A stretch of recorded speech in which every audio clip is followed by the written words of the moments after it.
Deus abençoe grandemente a vida dos irmãos nesse grande ministério, né?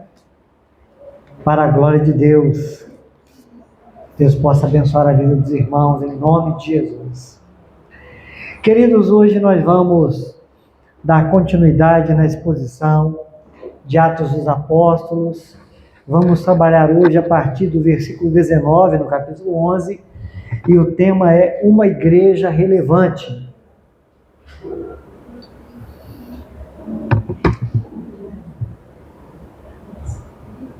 Vamos ler, queridos, Atos 11, versos 19 a 30. Nos diz assim a palavra do Senhor. Os que tinham sido dispersos por causa da perseguição desencadeada com a morte de Estevão, chegaram até a Fenícia, Chipre e Antioquia, anunciando a mensagem apenas aos judeus. Alguns deles, todavia, cipriotas e sirineus, foram a Antioquia e começaram a falar também aos gregos, contando-lhes as boas novas a respeito do Senhor Jesus. A mão do Senhor estava com eles, e muitos creram e se converteram ao Senhor. Notícias desse fato chegaram aos ouvidos da igreja em Jerusalém, e eles enviaram Barnabé a Antioquia. Este, ali chegando e vendo a graça de Deus, ficou muito alegre e os animou a permanecer fiéis ao Senhor de todo o coração. Ele era um homem bom, cheio do Espírito Santo e de fé, e muitas pessoas foram acrescentadas ao Senhor. Então Barnabé foi a Tarso procurar Saulo, e quando o encontrou, levou-o para Antioquia. Assim, durante um ano inteiro, Barnabé e Saulo se reuniram com a igreja e ensinaram a muitos. Em Antioquia, os discípulos foram pela primeira vez chamados cristãos. Naqueles dias, alguns profetas desceram de Jerusalém para Antioquia. Um deles, Ágabo, levantou-se e pelo Espírito predisse que uma grande fome sobreviria a todo o mundo romano, o que aconteceu durante o reinado de Cláudio. Os discípulos, cada um segundo as suas possibilidades, decidiram providenciar ajuda para os irmãos que viviam na Judéia. E o fizeram, enviando suas ofertas aos presbíteros pelas mãos de Barnabé e Saulo. Oremos. Pai, rogamos a Ti, mais uma vez, que por graça e misericórdia, o Senhor venha falar conosco, o Senhor venha falar ao nosso coração, o Senhor venha edificar as nossas vidas na Tua presença, para a glória do Teu nome. Amém. Amados irmãos, o subtítulo que é colocado aí nessa parte de versículos, que é apenas uma organização do texto, né? Isso aqui não está originalmente no texto, mas é uma forma que os tradutores encontraram para dividir os subtemas dentro de cada capítulo. A igreja em Antioquia. Queridos, veja, o tema de hoje é uma igreja relevante, porque a gente vai perceber o que está acontecendo aqui nessa igreja para a glória do Senhor e para a nossa edificação. A história da igreja de Antioquia, veja, é a primeira vez que se reconhece a igreja neste lugar. E a história dessa igreja, ela começou com uma crise, ela começou com um problema. O texto que nós lemos aqui deixa muito claro que isso aconteceu após a morte de Estevão. Mas eu quero chamar a sua atenção para uma coisa importante. A gente está aqui no capítulo 11. A morte de Estevão está lá no capítulo 7. Quantos anos de intervalo da morte de Estevão até esse momento aqui? Porque quando você vai lendo, dá a impressão que eles chegaram aqui hoje e semana passada que Estevão foi apedrejado. Irmãos, isso já tinha cerca de 10 anos. Cerca de 10 anos. Tá? Então veja, o que nós queremos entender aqui, queridos, nesse texto, é sobre a relevância da igreja em meio a contextos difíceis. A partir já dessa observação, como os irmãos puderam ler aqui no texto, junto comigo, o que acontece? Os irmãos estão pregando. Já tem 10 anos aproximadamente que esses irmãos foram dispersos, passando por vários lugares. E o que eles estão fazendo? Pregando. Eu acho importante a gente pensar nisso, porque a vida cristã, ela tem, entre aspas, uma santa rotina. Que é o que nós estamos fazendo aqui, por exemplo. O que é que a gente faz toda semana? A gente se reúne, a gente louva, a gente ora, a gente reflete na Escritura. Porque a igreja, irmãos, ela sempre fez isso. É assim que a igreja vive. É isso que sustenta e mantém a nossa fé. Aí eu vi alguém dizer uma coisa interessante, né? Sobre, fazendo uma comparação com a importância de estar na igreja sempre. Aí alguém disse, olha, desde que você nasceu, você se alimenta, você come, você almoça, você janta, né? Começou com papinha, depois virou arroz, e a vida inteira você está comendo, e você é o que você é hoje, porque você se alimenta a vida toda, né? Experimenta parar de se alimentar e você vai ver o que vai acontecer com você. Então, nós vamos nos alimentando no Senhor. O corpo vivo, a igreja, vai se fortalecendo em Deus por meio da palavra, por meio da comunhão com os irmãos, por meio da edificação mútua, dos conselhos, das exortações. É assim que a igreja caminha, né? Então nós estamos vendo aqui o testemunho de uma igreja que, por causa da perseguição desencadeada lá com a morte de Estevão, foram passando de cidade em cidade e agora estão em Antioquia fazendo o quê? Vivendo pela fé. Então veja, e num contexto difícil. E o que eu quero já de antemão dizer para os irmãos é que o nosso objetivo aqui é considerar que mesmo em contextos difíceis na nossa vida há um propósito. Há um propósito ao qual devemos nos dedicar. E quer saber de uma coisa? Deus nos susterá. É Ele que nos sustém. Dia após dia, anos após ano, década após década. Então nós vimos de início, irmãos, que o Evangelho ele rompeu barreiras. Algumas informações importantes sobre essa cidade.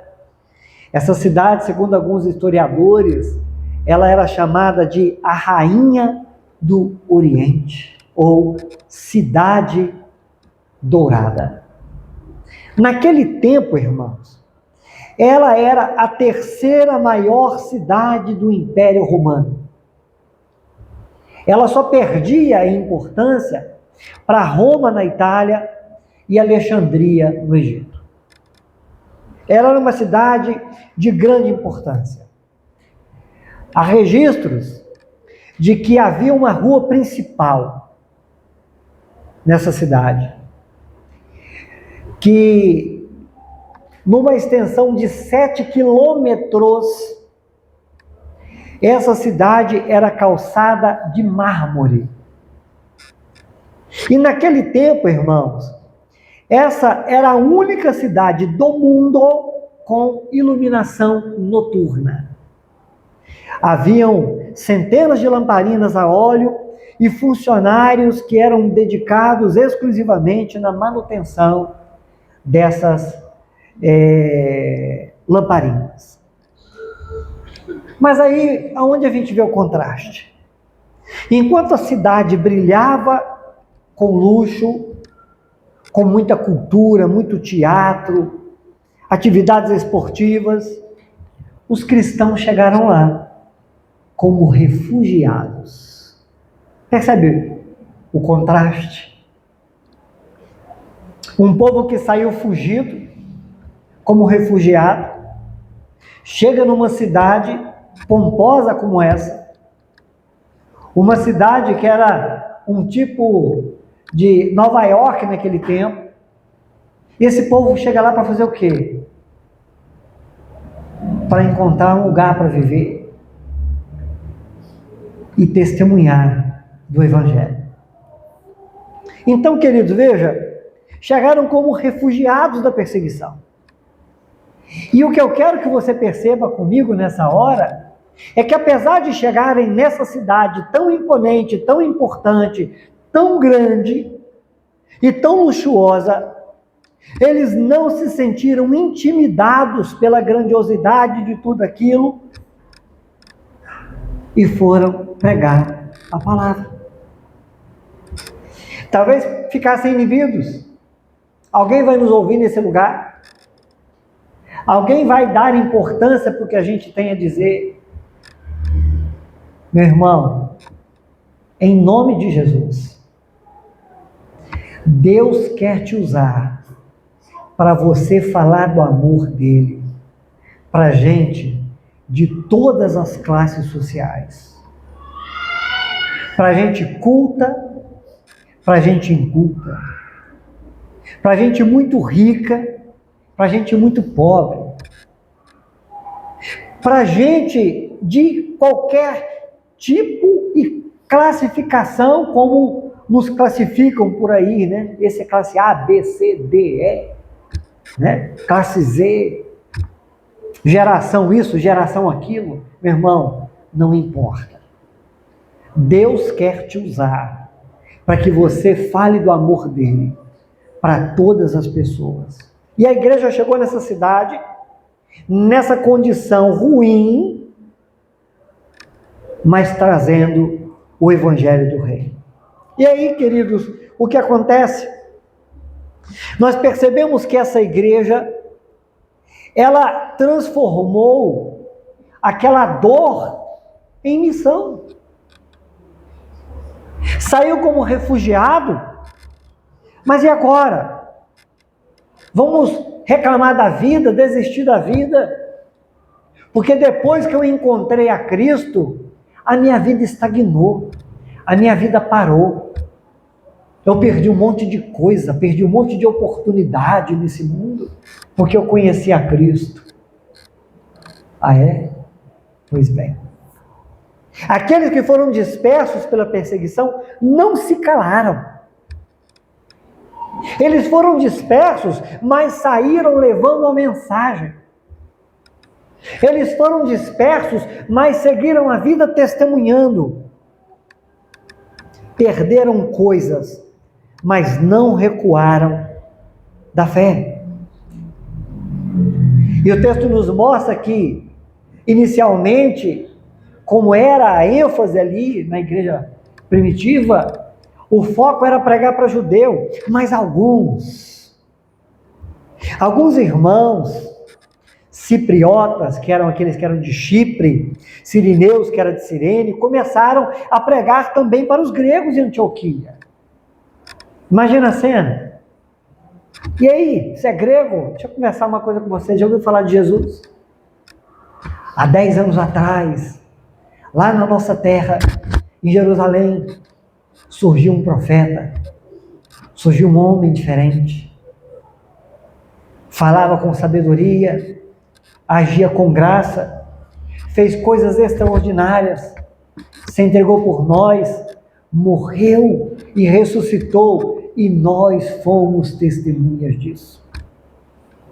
E nós convivemos com aqueles que foram seus discípulos. E foram então pregar o evangelho ali para os gregos. E o texto nos diz, irmãos, que a mão do Senhor estava com eles. E na medida em que eles iam pregando, pessoas iam se convertendo. Vidas iam sendo transformadas. Pessoas que viviam naquela cidade tão importante e viviam movidas pelos interesses daquela cidade, que pautavam as suas vidas na dinâmica daquela cidade, estavam recebendo uma mensagem de esperança para a vida eterna, e estavam se convertendo. Irmão, sabe o que eu pensei enquanto eu refletia aqui? É que nós temos uma mania de querer esperar que algumas coisas sejam resolvidas na nossa vida, para depois a gente servir a Deus. A gente quer colocar algumas coisas em ordem. A gente quer bater algumas metas. A gente quer cumprir alguns propósitos. Para depois, quando tiver tudo do jeito que a gente está esperando, a gente comece a testemunhar do amor de Deus. Então, irmão, essa ideia de esperar a vida ser resolvida para depois servir a Deus é coisa nossa. Deus quer nos usar, apesar da dificuldade da nossa vida. Seja qual for a sua dificuldade, meu irmão. Se é falta de dinheiro, se é falta de emprego, se é falta de saúde, se é falta de tempo, se é um problema familiar, seja qual for a sua dificuldade, acredite, Deus quer salvar pessoas através da sua vida hoje, agora. Porque foi assim com esses irmãos, e a Bíblia está aqui no relato de Lucas, trazendo um testemunho para que a gente aprenda com isso.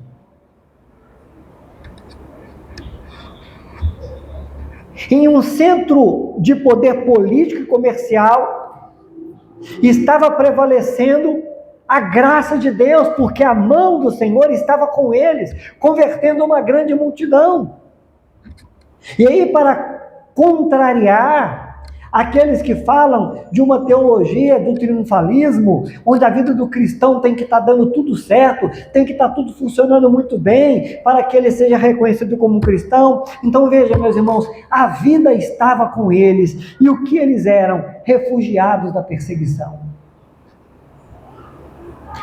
A mão de Deus estar com eles não fez com que a vida deles nesse mundo fosse uma vida mais fácil, mas fez com que a vida deles nesse mundo fosse uma vida com sentido, com propósito, uma vida com verdade.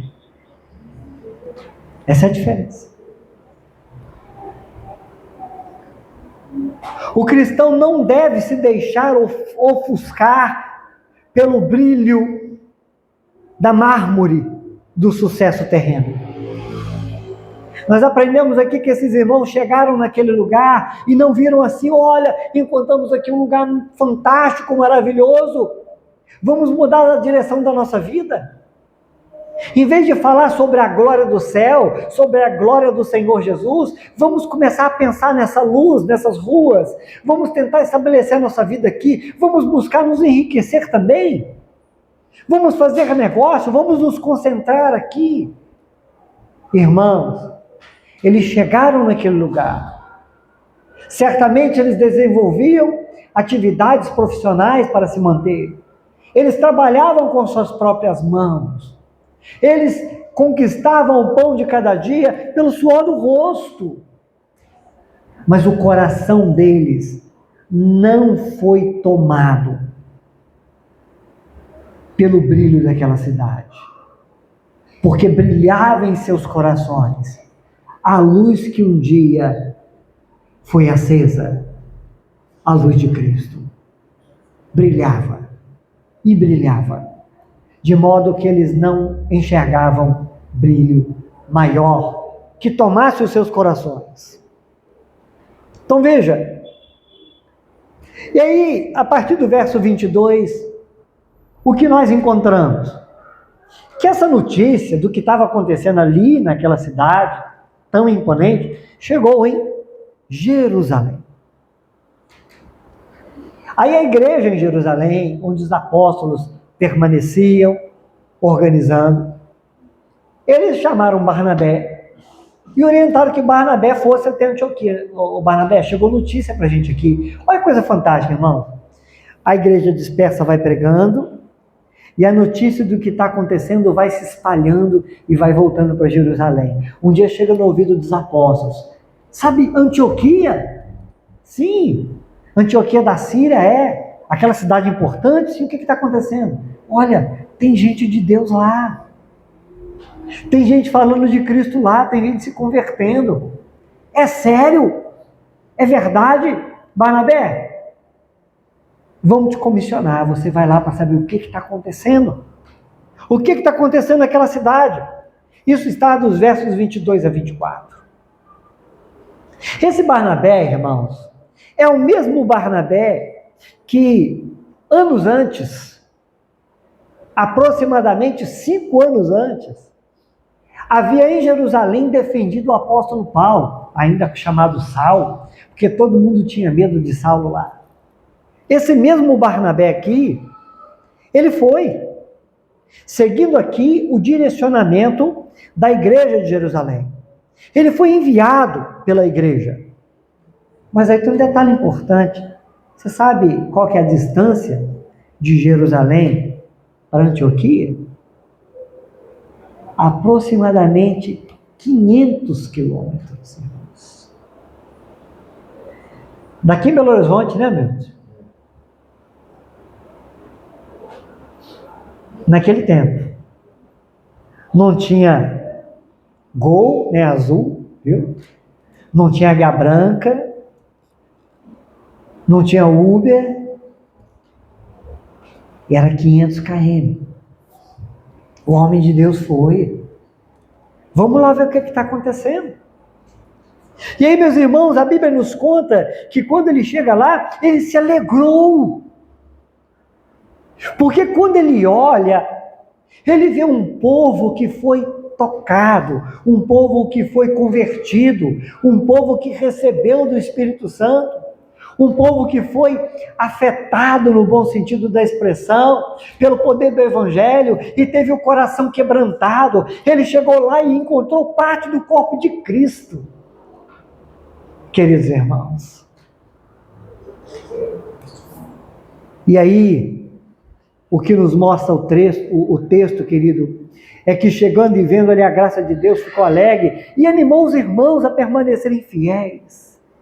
Ele chegou lá para dizer: irmãos, é isso mesmo. Que alegria ver o que Deus está fazendo aqui. É isso mesmo. Louvado seja Deus para a vida de vocês. Permaneçam fiéis. Continuem assim. Isso é muito bom. E enquanto Barnabé está lá, meus irmãos, a igreja continua crescendo, porque mais pessoas vão sendo acrescentadas, irmãos. Que coisa maravilhosa. Barnabé não chegou lá fazendo crítica, criando dificuldade com ninguém, colocando defeito, procurando, sabe, alguma coisa para reclamar. Ele se alegrou por ver a graça de Deus na vida daquelas pessoas. Mas aí, irmãos, Lucas ele dá um testemunho aqui de Barnabé. Ele precisa falar que Barnabé é um homem bom. Barnabé é um homem cheio do Espírito Santo e de fé. Um homem de Deus piedoso, que quando chega no ambiente, a preocupação dele é somar, é acrescentar, é fortalecer, é animar no Senhor. Não é alguém que chegou ali e viu uma oportunidade de se aproveitar de alguma forma, não. Ele chegou para somar, ele chegou para servir. Mas aí, acontece uma coisa importante, que nos diz o verso 25. Barnabé, então, foi a Tarso para procurar Saulo. Olha só, Saulo, irmão, estava em Tarso, não estava em Jerusalém. Aí Barnabé, que já viajou uns 500 km, ele vai viajar mais uns 200 para encontrar Saulo. Olha, eu sei que Saulo está em Tarso, e eu vou para lá, e vai. E o que ele vai fazer em Tarso, atrás de Saulo? Acho até interessante a expressão, e quando o encontrou, levou para Antioquia. Irmãos, é importante perceber uma coisa aqui, que ele teve a humildade de buscar cooperação. Ele viu que aquela igreja precisava de orientação na palavra, precisava de instrução. Então veja, ele busca Saulo para somar forças. E tem um detalhe importante, ele sabia que Saulo foi chamado por Jesus para pregar para os gentios. Então, Barnabé falou assim, olha, já sei, Saulo é o homem chamado por Deus para estar aqui, pregando para essas pessoas. Então, irmãos, veja que coisa importante, a importância do ensino. Meu irmão, acredite numa coisa, isso que a gente faz aqui é muito importante. A gente vai aprendendo a palavra, vai reforçando aquilo que a gente já conhece do Senhor, vai revendo assuntos importantes da vida cristã, porque é assim que a gente se alimenta. Durante um ano, Barnabé e Saulo ficaram ali, em Antioquia, fazendo o quê? Reunindo com a igreja e ensinando a palavra para uma grande multidão. Ensinando sobre Jesus, sobre o reino, sobre a fé, sobre as promessas, sobre a glória de Deus.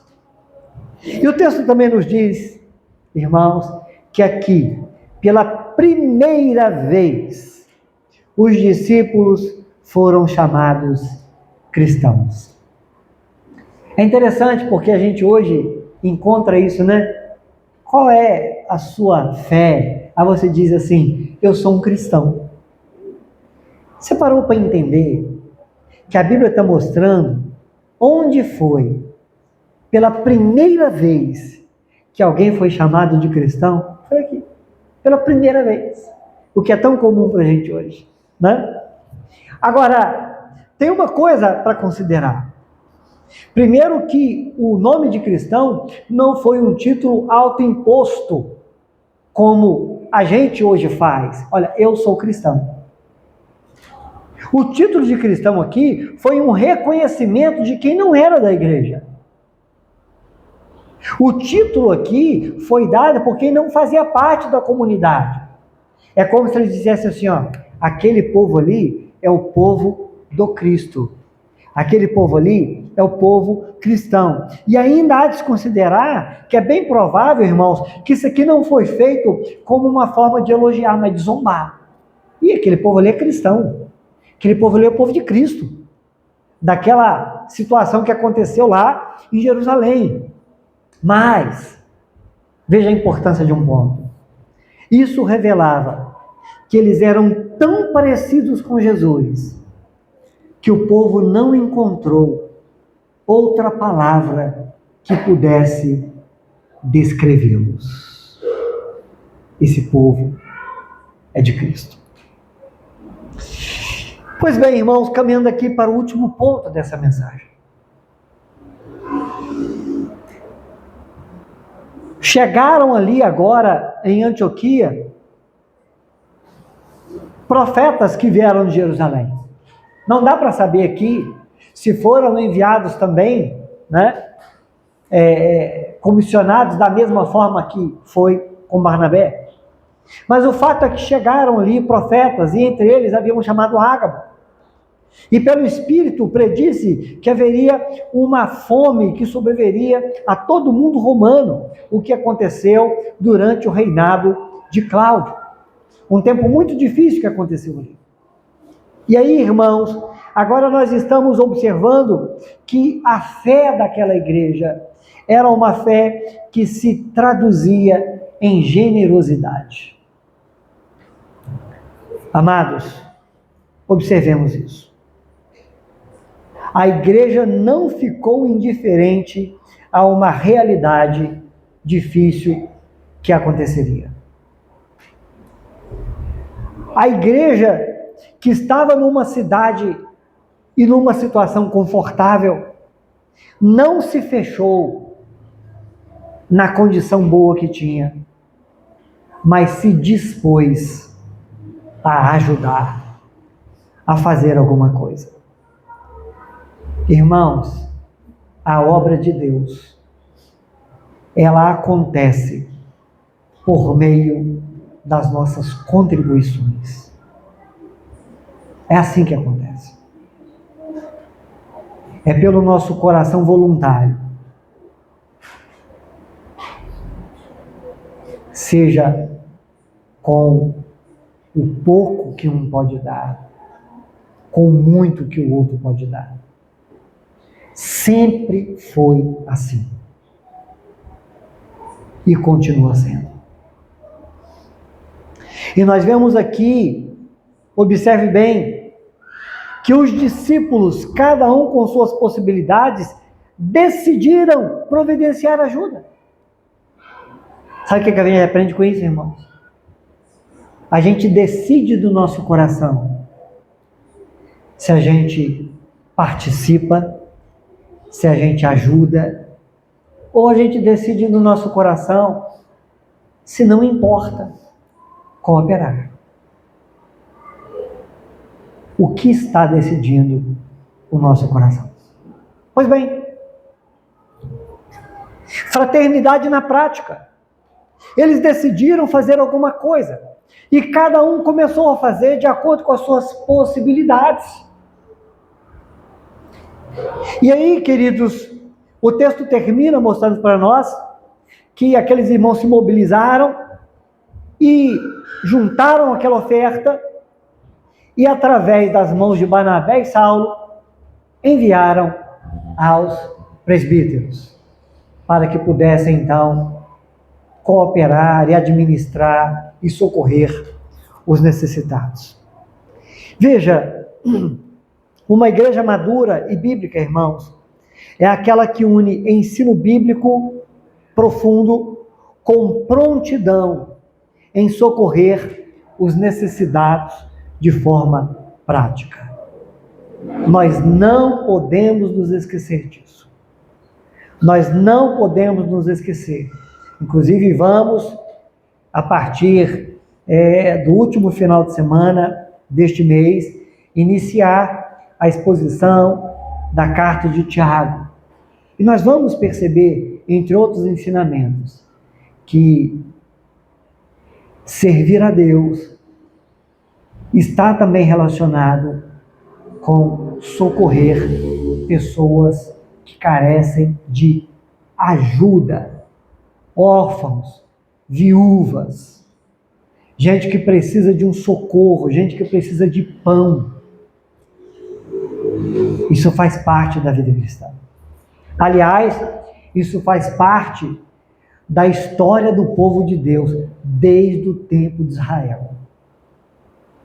Deus sempre ensinou o povo dele a ter misericórdia de quem precisa de ajuda.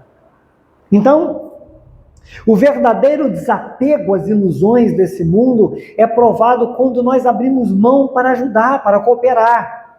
E a generosidade é uma evidência importante de que nosso tesouro não está na Antioquia, na Cidade Dourada, na estrada de mármore, nas luzes da noite, mas que o nosso tesouro está no céu.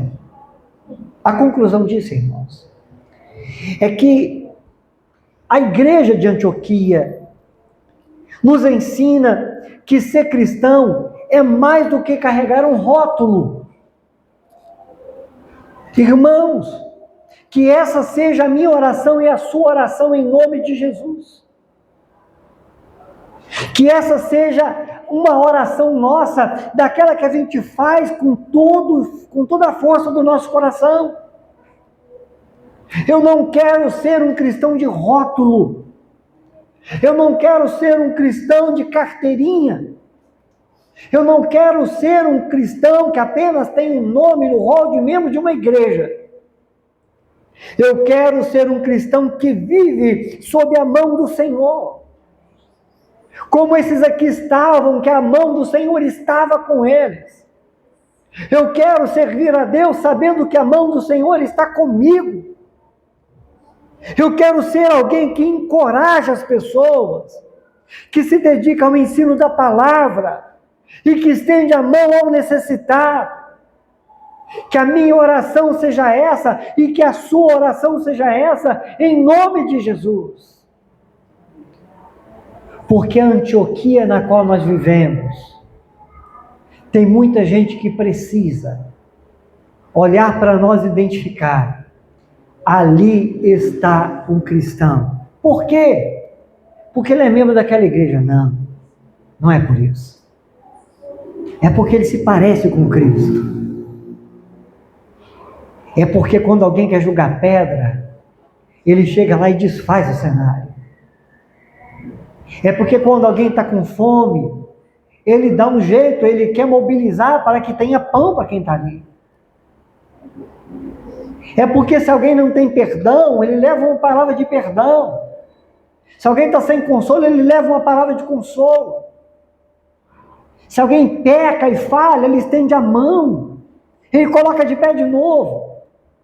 Ali está um cristão, por quê? Porque quando a gente olha para ele, a gente vê Cristo. Quando a gente está perto dele, a gente sente o perfume de Cristo. Quando a gente ouve ele falar, parece que a gente está ouvindo Cristo falando. Porque a palavra que ele fala entra no coração e dá vida. Porque quando ele abre a boca, ele fala alguma coisa que alegra a alma, que traz esperança, que renova as forças. Ali está um cristão, é por isso. É porque tem luz. É porque jorra a vida. É porque tem fruto. Que a nossa oração seja essa. Porque Antioquia tinha mármore, tinha luzes e tinha poder. Mas quem tinha vida era a igreja. Que possamos, como ele, irmãos, ser conhecidos pela fidelidade e amor prático. Que possamos viver com o mesmo desapego às ilusões do nosso tempo. Que possamos até achar bonito o mármore da rua, a luz da noite. Que possamos, sim, achar bonito, nenhum problema nisso. Mas que o nosso coração, irmãos, esteja nas grandezas de Deus. Amém. Que sejamos conhecidos não pelo que nós possuímos, irmãos, mas por quem pertencemos. Ali está um cristão. Oremos, Pai. Tenha misericórdia de nós. Que a gente possa nessa noite, Deus, ter o nosso coração quebrantado. Ter o nosso coração quebrantado, Deus. Para que o nosso desejo seja não viver encantados, ó Pai, pelas coisas e aprisionados pelas coisas dessa vida. Mas perceber que no meio das luzes, das ruas de mármore, tem muita gente sedenta pela palavra de vida eterna. Tem muita gente sedenta por uma verdadeira esperança. Tem muita gente sedenta e carente do verdadeiro amor. Em nome de Jesus, ó Pai, usa a minha vida. Em nome de Jesus, usa a vida de cada querido e amado irmão que está aqui. Nós pedimos isso, em nome do Senhor Jesus. Amém. Louvado seja Deus. Amém, amados. Bendito seja o nome do Senhor Jesus Cristo. Nós estamos caminhando para o encerramento desse culto. E eu quero saber se nós temos aniversariante essa semana já. Eu sei que esse mês tem, né?